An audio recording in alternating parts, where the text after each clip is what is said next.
সঙ্গে সঙ্গে তারে 500 স্বর্ণ মুদ্রার পোটলাটা ধরাইয়া দিলেন।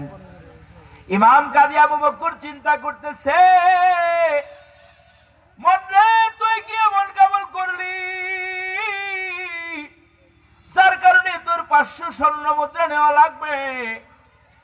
দুনিয়ার জিন্দেগির ভিতরে বিপদে বললে কত মানুষ উদ্ধার করে, কিন্তু তুই যদি পরকালে মুসিবতে পইরা যাস তাহলে তোরে কে উদ্ধার করবে?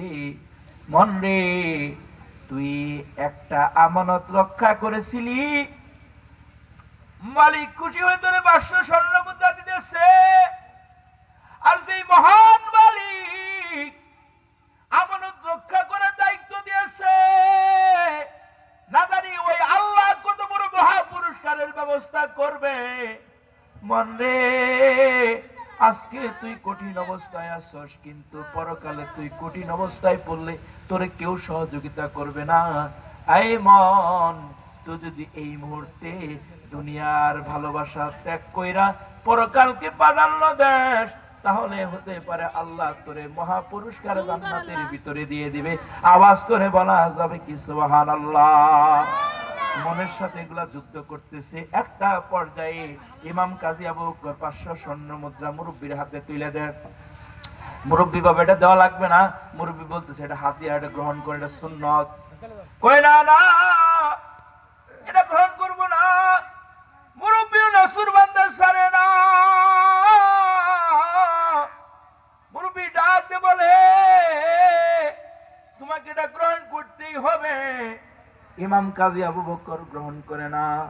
একটা পর্যায়ে ইমাম কাজী আবু বকর বলে ফেললেন, মুরব্বী গো, আমার অভাব আছে, এই 500 স্বর্ণ মুদ্রা আমার এখন এই মুহূর্তে খুব প্রয়োজন, কিন্তু আমি একটা চিন্তা করলাম, আমি যদি এই 500 স্বর্ণ মুদ্রা নাও নিই তাহলে আমার দুনিয়ার প্রয়োজনটা যে কোনো ভাবে পুরা হবে, কিন্তু পরকালে যদি আমার প্রয়োজন হয় ওই জায়গায় পূরণ হওয়ার তো কোনো জায়গা নাই, কেউ পূরণ করে দিবে না, নিজের মা বাবাও পূরণ করবে না। ওই পরকালের জান্নাতের আশায় আমি আপনার এই 500 স্বর্ণ মুদ্রা আপনারে ফেরত দিলাম। এই কথাটা শোনার সঙ্গে সঙ্গে মুরব্বীরা আশ্চর্য হয়ে গেলেন। বুঝবার বাকি নাই, এই যুবকটা যে জান্নাতি তাতে কোনো সন্দেহ নাই। দুইজন বিচ্ছেদ হবে, এমন সময় মুরব্বী ফেল ফেল করে তাকায় আছে। ইমাম কাজী আবু বকর ডাক দিয়ে বলেন, আপনি আমারে কি দেখেন? মুরব্বী ডাক দিয়ে বলে, তুমি একজন জান্নাতি যুবক, তাতে কোনো সন্দেহ নাই। তোমারে ভালো করে তাকায় দেখতেছি, তোমার নাম নিয়ে যদি আল্লাহর কাছে দোয়া করি হয়তো বা আমার দোয়াটা তোমার উসিলে আল্লাহ কবুল করবে। যতদিন বাঁচবো তোমার নাম নিয়ে দোয়া করব, এই কারণে তোমারে ভালো করে দেখতেছি। জান্নাতের ভিতরেও তোমার যেন আমার সাথে পরিচয় হয়, আমি যেন তোমার সাথে জান্নাতি হতে পারি। আওয়াজ করে বলা যাবে কি সুবহানাল্লাহ। এই ইমাম কাজী আবু বকর বিচ্ছেদ হয়ে গেলেন। কিছুদিন পর এই ইমাম কাজী আবু বকর নৌকা করে ভ্রমণ করতেছে। যখন সমুদ্রের মাঝখানে চলে আসছে, তখন সমুদ্রের তুফানের কবলে পড়া নৌকাটা ডুবে গেল। যতগুলা আরোহী ছিল প্রায় অধিকাংশই মারা গেল। কিন্তু আমার আল্লাহ রাব্বুল আলামিন এই ইমাম কাজী আবু বকরকে একটা দ্বীপে হাজির করেছে।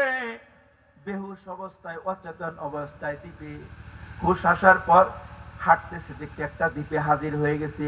আল্লাহর কাছে শুকরিয়া আদায় করেন, আল্লাহ তোমার কুদরত বোঝা বড় কঠিন। সবাইকে যখন তুমি মারলা, আমারে তুমি বাঁচায় রাখলা। তুমি হলো মউতের মালিক, হায়াতের মালিক। এই কথাগুলা চিন্তা করে হাঁটতেছে। কিছু দূর হাঁটার পর সুন্দর একটা মসজিদ পাইছে। বুঝবার বাকি নাই, এই দ্বীপের মানুষেরা মুসলমান। তিনি মসজিদে ঢুকলেন।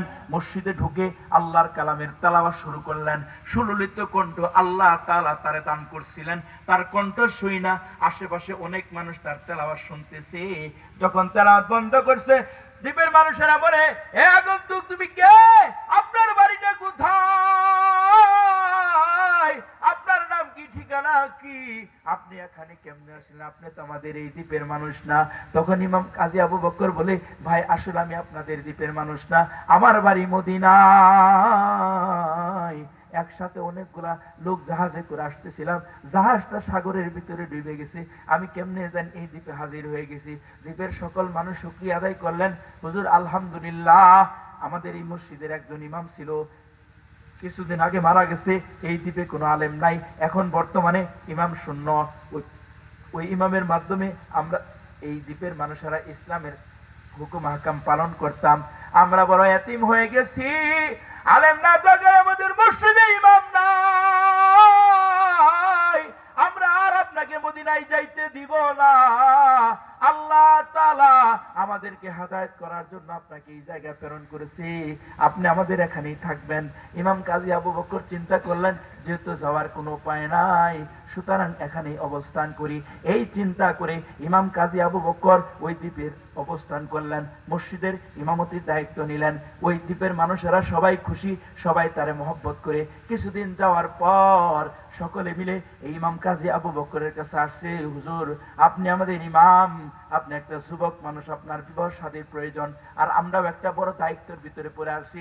আমাদের এই মসজিদের সাবেক ইমাম সাহেব যিনি ছিলেন, ওনার একজন পরহেজগার, বড় দিনদার একটা মেয়ে আছে, মেয়েটা বাবা বিবাহ দিতে পারে নাই, যোগ্য পাত্র না পাওয়ায় বাবার ইচ্ছে ছিল একজন পরহেজগার যুবকের হাতে মেয়েটারে উঠাবে। আমাদের এই দ্বীপের ভিতরে ওই মানের কেউ না থাকায় মেয়েটারে বিবাহ দিতে পারে নাই। হুজুর আমাদের কাছে জিম্মা দিয়ে গেছে, বাবাটা বলেছে আমি পারলাম না, দ্বীপের মানুষেরা রে তোমাদের কাছে বইলা যায়, আমার শেষ একটা ইচ্ছে ছিল, আমার মেয়েটারে আমি একজন ভালো একটা ছেলের কাছে তুইলা দেব, দিতে পারলাম না, তোমাদের কাছে দায়িত্বটা অর্পণ করে আমি বিদায় নিচ্ছি, আমার মেয়েটারে একজন পরহেজগার যুবকের হাতে উঠাবা। হুজুর আমরা বড় পেরেশানির ভিতরে আছি, দায়িত্বের ভিতরে আছি, যদি মেয়েটা বিবাহ না দিতে পারি, এতদিন বসে থাকলাম পারলাম না, আর আপনার মতো একজন পরহেজগার যুবক পাইছি, আপনি যদি বিবাহ করেন পাবেন একটা যোগ্য পাত্রী, আর সে পাবে একটা যোগ্য পাত্র। ইমাম কাজী আবু বকর সবাই বুঝাইলেন, একটা পর্যায়ে রাজি হইলেন। ওইদিকে মেয়ের পক্ষকে বুঝাইলেন, মেয়ের পক্ষও রাজি হইল, বিবাহ সম্পন্ন হয়ে গেল। সংক্ষেপ করতেছি বাসর ঘরের ঘটনা। ইমাম কাজী আবু বকর বাসর ঘরে ঢুকছে, ঢুকার পর বিবিরে তাকায় দেখে আশ্চর্য হয়ে গেছে, এত সুন্দর কিনারি হইতে পারে। বিবিরে দেখে খুশি হয়ে গেছে, যাহার দিকে তাকাইতে হঠাৎ করে গলার ভিতরে নজরটা চলে আসছে, এবার আর নজর সরাই না। বিবিটা চিন্তা করতেছে, এই দ্বীপের মানুষের আমারে বুঝাইলো লোকটা বড় আল্লাহওয়ালা, বড় বুজুর্গ, ও কিসের বুজুর্গ, ও কিসের আল্লাহওয়ালা, ও হলো দুনিয়া লুবি।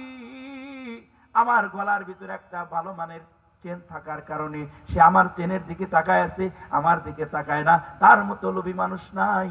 এই দ্বীপের মানুষের আমার সাথে প্রতারণা করলো, আমার বাবার সাথে প্রতারণা করলো। এই কথাগুলা বলতেছিলেন, হঠাৎ করে বিবিটা, হঠাৎ করে ইমাম কাজী আবু বকর ডাক দিয়ে বলে, এই বিবি আমার, বলো না এটাও কি সম্ভব? কই কি সম্ভব?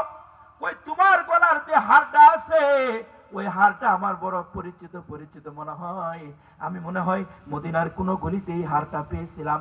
কথাটা শুনতেই লাভ দিয়ে দাঁড়ায় গেছে, তাহলে আপনার নাম কি? ইমাম কাজী আবু বকর। কই হ্যাঁ আমার নাম তো ইমাম কাজী আবু বকর, কিন্তু আমার নাম যে ইমাম কাজী আবু বকর এটা তুমি কেমনে জানলা? কই আমি না, আমার ফ্যামিলির সকল সদস্যই জানে ইমাম কাজী আবু বকর নাকি একটা জান্নাতি যুবক আছে। আমার বাবা আমাকে বারবার ডাকতে বলতে পারে, আমি হচ্ছে বাইতুল্লাহ গিয়েছিলাম, ওই জায়গার ভিতরে একটা জান্নাতি যুবক আমি দেখে আসছি, মারে ওরকম একটা জান্নাতি যুবকের হাতে আমি যদি তোমার উঠাই দিতে পারতাম, আমি মরে গিয়ে শান্তি পাইতাম। তাহাজ্জুদের নামাজের ভিতরে আপনার নাম ধরে আমার বাবা অনেক দোয়া করেছে, স্বামী গো আজকে যদি আমার বাবাটা জীবিত থাকতো তাহলে সবচেয়ে খুশি হইতো আমার বাবাটা। আমার বাবাটা আপনারে বড় ভালোবাসতো, মহব্বত করতো। স্বামী আমার, আমি আপনার যোগ্য স্ত্রী নয়, আমি যদি কোনো ভুল করি আপনি আমারে মাফ করে দিন। আপনার দরবার ছেড়ে আমি কোনোদিন যাব না, কারণ আপনার খেদমত করে করে যদি আপনার সাথে সম্পর্ক বজায় রাখে যদি মরতে পারি, আমার আল্লাহ আপনার সাথে আমারে জান্নাতি বানাবে। চিল্লায় বলেন না সুবহানাল্লাহ। স্বামী গো, আমারে কোনোদিন আপনার দরবার ছেড়ে দিবেন না। আমি যদি ভুল করি ভুলগুলো শুধরায় দিবেন। বিবিটা ডাকতে বলে, স্বামী আমার, এই যে আমার গলার ভিতরে হাত দেখতেছেন, এতদিন পর্যন্ত এটাই ছিল আমার সবচেয়ে দামি সম্পদ। এর যে দামি কোনো সম্পদ ছিল না, আর আজকে আমার এর চেয়ে মহামূল্যবান সম্পদ আল্লাহ আমার ব্যবস্থা করে দিছে। স্বামী গো, আমার আর এই দামি হারটার কোনো প্রয়োজন নাই। আমি এই দামি হারটা আপনারে উপহার দিতে চাই। ইমাম কাজী আবু বকর চিন্তা করতেছে, আহারে, যে আমানতটা আমি হাতে পাইছিলাম, এটা আজকে আল্লাহ আমার মালিক বানাইতেছে। আল্লাহ, এটা তো সবই তোমার ইশারা। সঙ্গে সঙ্গে ইমাম কাজী আবু বকর ডাক দিয়ে বলে, বিবি গো, তুমি যদি কোনো কষ্ট না পাও, একটা কথা বলি না বলে। এই দ্বীপের ভিতরে আমি আসার পর দেখলাম অনেক হত দরিদ্র গরিব মানুষ আছে, যাদের দুমুঠে ভাত জুটে না, কপালে জুটে না, ভালো একটা থাকার ব্যবস্থা নাই। এটার দাম অনেক বেশি। এটা বিক্রি করে যদি আমি গরিবদের মাঝে দান করে দিই, ও বিবি, তাহলে কি তোমার কষ্ট লাগবে? সঙ্গে সঙ্গে শুকরিয়া আদায় করলেন, স্বামী গো, আমার বাবা যা বলেছে তার চেয়ে আমি বেশি আপনারে পাইলাম, আমার কোনো আফসোস নাই। এটা বিক্রি করে দিলে আপনি গরিবদের মাঝে দান করে দেন, আমার কোনো আফসোস থাকবে না। ইমাম কাজী আবু বকর ডাক দিয়ে বলেন, বিবি রে, আমি যদি এটা গরিবদের মুখে হাসি ফুটাই দান করে দেই, তারা দানটা গ্রহণ করে হাসি ফুটবে, ওই হাসিটা আল্লাহ ঘুরায় ঘুরে আমাদের দুনিয়াতে ফুটাবে। আর সর্বোপরি এই দানটা যদি আল্লাহ কবুল করে নেয়, জান্নাতের ভিতরে একটা দানের দরজা আছে, ওই দরজা দিয়ে আমার আল্লাহ তোমারে আর আমারে জান্নাতের মেহমান বানায়া দিবে। বলেন তো, ওই আল্লাহটা এখনো আছে না নাই? এই বাবা রে, চাইছিলাম কমসে কম 2টা ঘন্টা বয়ান করবো, এরকম একটা ইচ্ছা নিয়ে আসছিলাম, কিন্তু এমন টাইমে দেওয়া হলো যে টাইমটা ওয়াজের টাইম ন, এটা টাইম হইতে পারে না। 12:30 বেজে গেছে। তারপরে আপনাদের কাছে আবদার দেই, এই যে একটা কোরআনের প্রতিষ্ঠান আছে, অনেক পতিম আছে, হত দরিদ্র গরিব ছাত্ররা আছে, যারা আল্লাহর কালামের শিক্ষা অর্জন করে। এখানে অনেক মানুষ আছে যাদের মা নাই, বাবাটা অন্ধকার জমিনে শুয়ে আছে। ওই বাবা আর ওই মাটা আপনার আমার হাতের দিকে তাকায় আছে। মানুষের দিল যদি নরম থাকে, নরম জমিনে চাষ করলে যেরকম চাষ ফলন ভালো হয়, নরম দিলে দান করলে দানটাও আল্লাহ কবুল করে না। আপনাদের দিল এখন নরম, মনটাও নরম, কার জানি মা নাই, বাবা নাই, মাটা কবরে চলে গেছে, বাবাটাও কবরে চলে গেছে। আমি এমন কিছু ব্যক্তিকে চাবো যে মাকে কুলের দ্বারা ভালোবাসতো, মহব্বত করতো। মাত্র 500 টাকা দিবেন, এরকম কেউ যদি থেকে থাকেন, আমি তার জন্য দোয়া করব। ভাই, আল্লাহ যাতে করে আপনার মার বাবার কবরটারে জান্নাতের টুকরা বানা। আছেন যদি কেউ থাকেন, হাত বাড়ান। আছেন কেউ এরকম যে বাবা মাকে অত্যাধিক ভালোবাসতেন, মহব্বত করতেন? আজকে